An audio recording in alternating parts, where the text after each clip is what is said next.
worship you in spirit and truth. I worship you in spirit and truth. Hallelujah. Let's pray. Worship you, Lord God. We come before you, Panginoon, to worship you, Panginoon, to worship you, Lord, in spirit and truth, Lord God. Come, Holy Spirit, patuloy ka magministeryo sa bawat isa po sa amin, Panginoon. Tingnan mo po yung aming mga puso, Lord.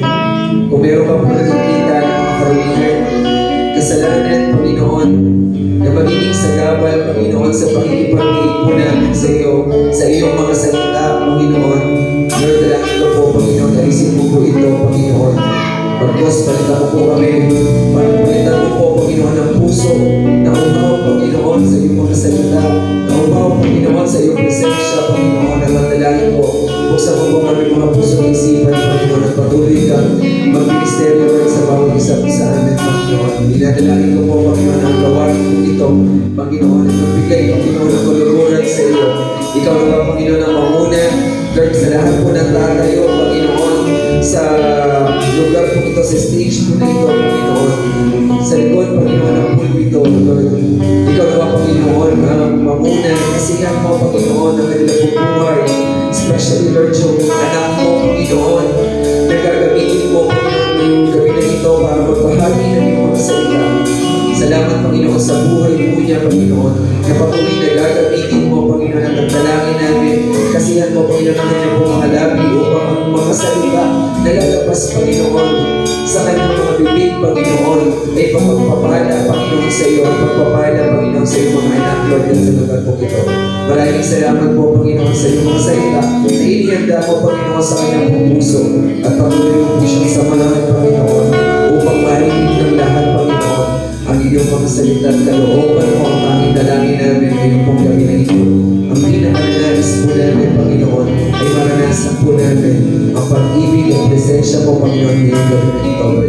Maraming po salamat at patuloy kami magpapasalamat at magpapasalamat, Panginoon, sapagkat ikaw, Panginoon, ay kailanman hindi na papago at gumawa ng mabuti, Panginoon, sa bawat isa po sa amin. Let's worship the Lord.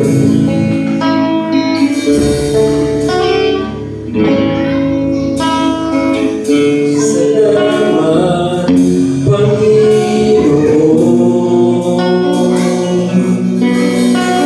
Ang puso ko ay nagdiriwang. Tingin mo ang higit na awit ng pagsamba.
Luwanan mo kahanan ang iyong kagandaan, kaya kiniyaya luwanahin ka, itataas ka. Ang pupuri sa banan mo kahanan ang iyong kagandaan, kaya kiniyaya luwanahin ka, itataas ka. Ako ang pupuri sa banan mo kahanan ang iyong kagandaan, kaya kiniyaya luwanahin ka, itataas ka. Yes, Lord. Hanggang kami po ay nahihingin ng Panginoon, luwanahin at itataas ka, Panginoon, ang buhay nito. Maraming pong salamat, Panginoon, sa biyaya mo, sa mga pagpapala mo, sa mga pahor mo, Panginoon. Salamat, Panginoon, dahil sa biyaya mo, nandito kami, Panginoon, nakatayo. Nagpapasalamat, nagpupuri, Panginoon, at sumasamba sa iyo.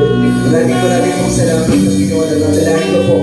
Ito po ay maging gabi, Panginoon, ng pagbabalik na masasalamat sa iyo. Maging gabi, Panginoon, ganyan ng pagpupuri, Panginoon, at pagsamba sa iyo. Maraming pong salamat sa iyo po namin. Ipinagkakatiwala, Panginoon, ang mga tunang bagay sa aming pangalan ng aming Panginoon Jesucristo. Kaya po magsabi ng Amen.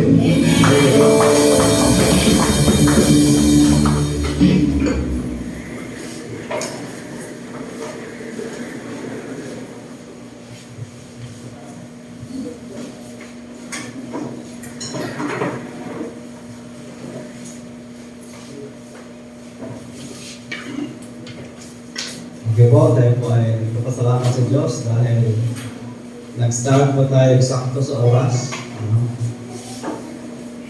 At nawa yung mga magsidating pa na late, madala na hindi dapat sila malate.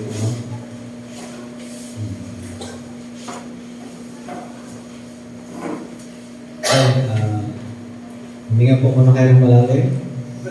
Inhale, exhale. Okay?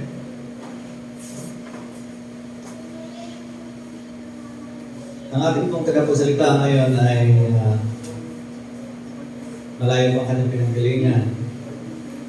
Hindi po siya galing sa Luzon, hindi galing po siya sa ibang sa Mindanao ba? Mindanao. At siya po ay sa kasalukuyan ay ginagamit sa mga katatayan. So, ang mga naging leader po ng bawat grupo, tulad ng mga nanay, mga tatay, ano po. Tingnan po natin kung sino yung active sa ministry, yun po ang ating inilalagay ano po, sa leadership. At meron na po tayong bagong women's pinaka-head ng women's na yun ay walang iba po kundi Sister Vic Lamitante. Palakpakan natin ang Panginoon. At si Brother Jobert naman ay sa mga katatayan. Palakpakan natin ang Panginoon.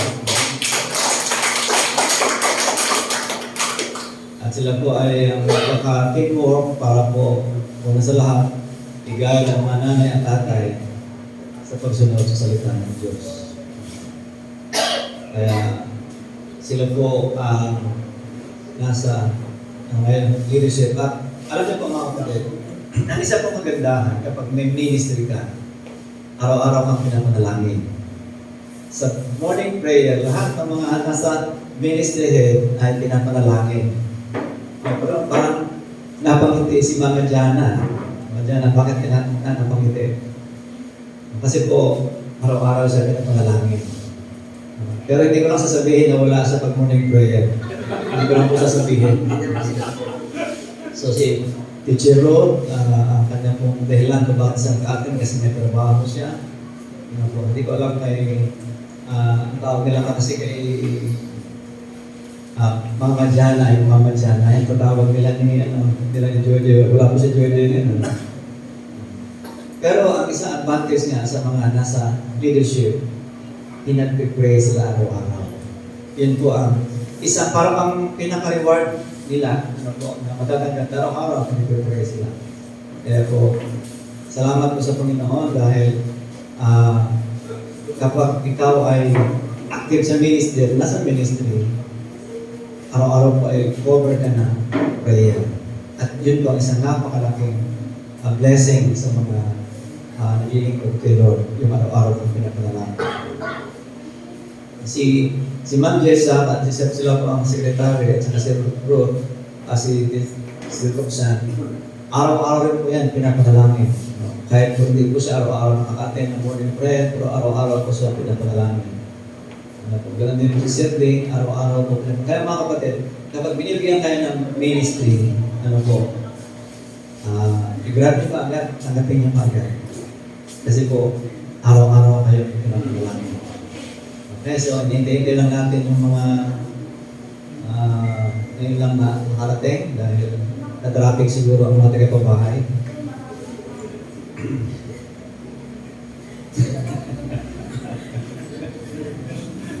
Yan, sige. Huwag po malayo. Hindi nga pinalik. So atin pong palakpakan ng Panginoon.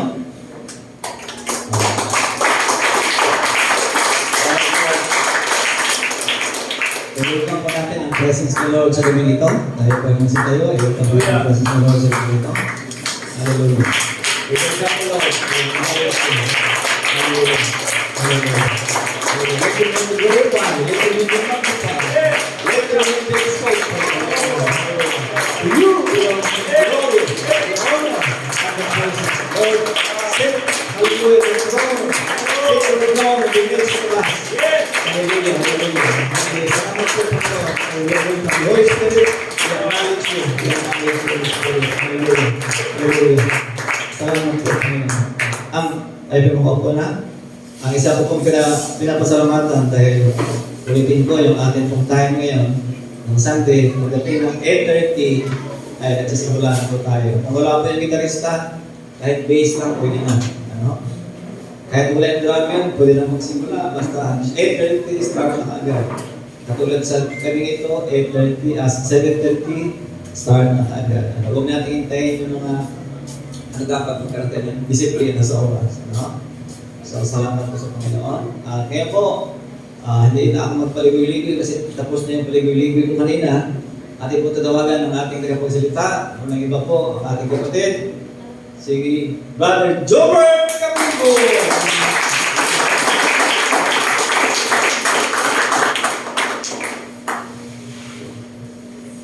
Salamat po sa Panginoon. Salamat, Pastor. Magandang gabi po sa ating lahat, mga kapatid. Isang palatandaan sa isang Kristiyano na siya ay isang mature na kapag marunong siya mag-handle ng time niya. Isang palatandaan sa isang Kristiyano kapag mayroon siyang tinatawag na personal leadership. Kapag marunong na siya mag-handle ng time.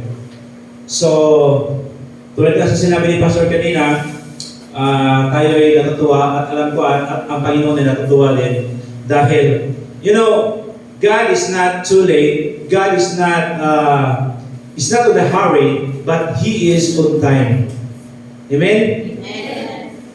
On time po ang Panginoon natin, kaya dapat tayo maging maayos at mabuti tayong katiwala kung ano man yung oras na pinag-usapan natin. Kasi alam ko, kapag may mga gathering sa iba, sa labas, may mga party, siguro, isang oras o 30 minutes bago mag-start, nandun na kayo. Pero kapag pagdating sa mga gawain sa Panginoon, tulad ng Sunday service, midweek, parang napakakupad natin, napakabagal natin.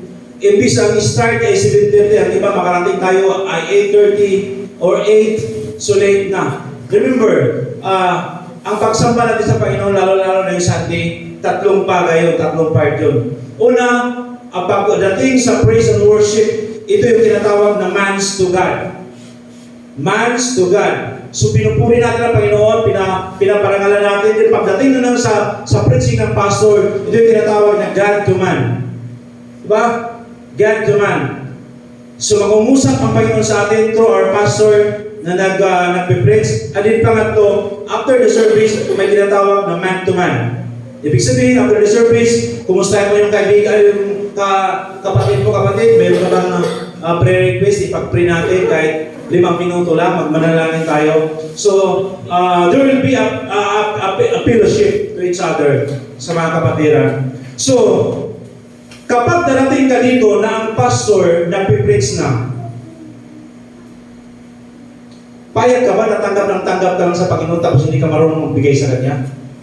During the praise and worship, wala ka, hindi ka nakapagbigay sa Kanya. Hindi ka nakapagbigay ng adoration sa Kanya kasi wala ka during praise and worship. Pagdating na ng pag-praise ng pastor, nandito ka. Ibig sabihin, tanggapin mo na lang yung mga pagpapala ng Panginoon. Papayag ka ba na hingi lang tayo, tanggap lang tayo, tapos hindi tayo marunong magbigay sa Kanya? So, kaya napaka-importante na ahead of time, pagdating ng 8:30, kailangan makapag-start tayo mga kapatid. Kailangan makapag-start tayo. Kasi alam nyo, sa probinsya, sa ibang church, nakapag-invite naman ang mga kapatiran. Ang problema lang talaga, pag may na-invite sila, the next Sunday hindi na babalik. You know what? Dahil abuti ng alas 12, hindi pa tapos yung simpa, yung service. So siyempre, yung in-invite mo, baguhan yan eh. Bata pa yan kung bagay.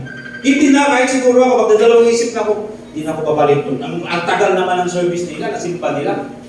Whereas kung on time tayo, matapos tayo ng alas 10, next Sunday, alam ko, we are still hungry, thirsty, na pagdating ng Sunday, pupunta na naman ako.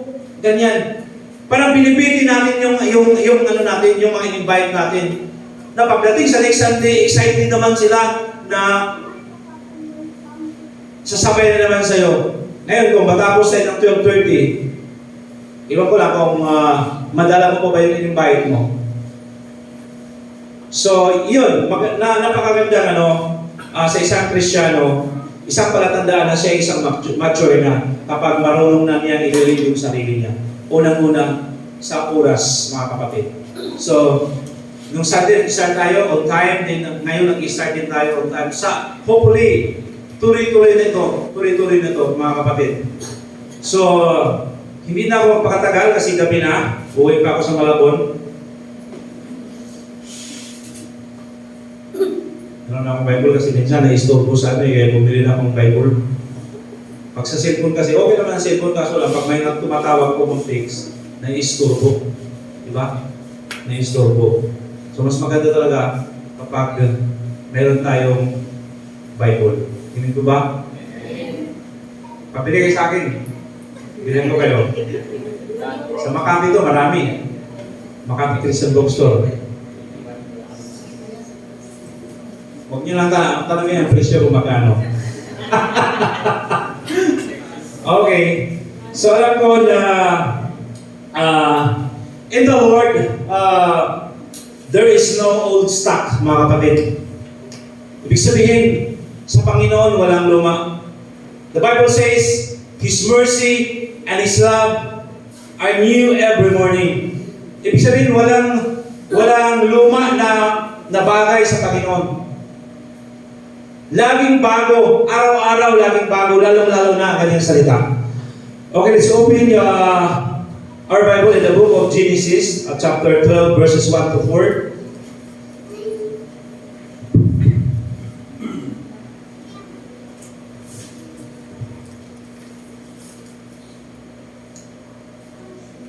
Sige po, inanyahan ko ang lahat sa pagtayo para sa pagbasa ng salita ng Panginoon.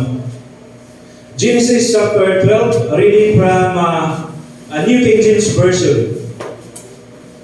Genesis chapter 12, verses 1 to 4. Now the Lord had said to Abram, "Get out of your country, from your family, and from your father's house, to a land that I will show you. Take note, I will show you. Verse 2, I will make you a great nation. I will bless you and make your name great, and you shall be a blessing. Verse 3, I will bless those who bless you, and I will curse him who curses you, and in you all the families of the earth shall be blessed. Last verse, so Abram departed as the Lord had spoken to him, and Lot with him, and Abram was 75 years old when he departed from Haran. Aming masalangit, tumikoy na pupuri at magpasalamat sa inyo sa opportunity na binigay niyo sa aming Panginoon sa gabi ito. Maraming salamat, Panginoon, sa lahat ng favor na binigay niyo sa aming Panginoon. Maraming salamat sa buhay at kalakasan, Panginoon, na aming natatamasan at bumula sa inyo. Panginoon, sa gabi ito, speak to us, Lord. Be our teacher, O God, sa gabi ito. Kayo po ang manguna sa aming Panginoon. Let it be, Panginoon, na ang inyong these logos, Lord, will turn to Rima, O God, sa gabi ito. Mangusap ka sa aming mga puso through your words in the name of Jesus. Maraming salamat, Panginoon. Purihin ka, luwalhatiin ka sa pangalan ni Jesus. Amen. Makapo po tayong lahat. Okay, pag-usapan natin sa gabi ito, the important or the power of vision. Isa sa mga prayer focus natin, prayer points of prayer items, meron doon vision activation. Now, hindi natin ma-activate ang vision kapag hindi natin maintindihan what is really a vision, mga kapatid. Hindi na natin maintindihan what is the power of vision kapag hindi natin maintindihan what is really a vision itself, mga kapatid. So when we say vision, mga kapatid, it is about the future. It is the ability to see the future with imagination. Yun yung vision. Naka-encounter na ba kayo na minsan, nakikita niyo yung sarili niyo, parang may nagpa-plus lang, may dumaan, na parang nakikita niyo yung sarili niyo, parang nakita yung sarili ko, nagtuturo ako. Mga teacher, na-encounter niyo ba o na naranasan niyo ba na may vision na pinakita ang Panginoon sa iyo, tapos one day nakita mo yung sarili mo na parang nagtuturo ka? Nagtiteach ka? O nakita mo ba, mayroon na ba pinakita si Lord sa iyo na vision na someday isa ka sa gagamitin dito sa pulpito nito para na mag-preach ng salita niya? O may vision na ba na pinakita si Lord sa iyo na one day isa ka sa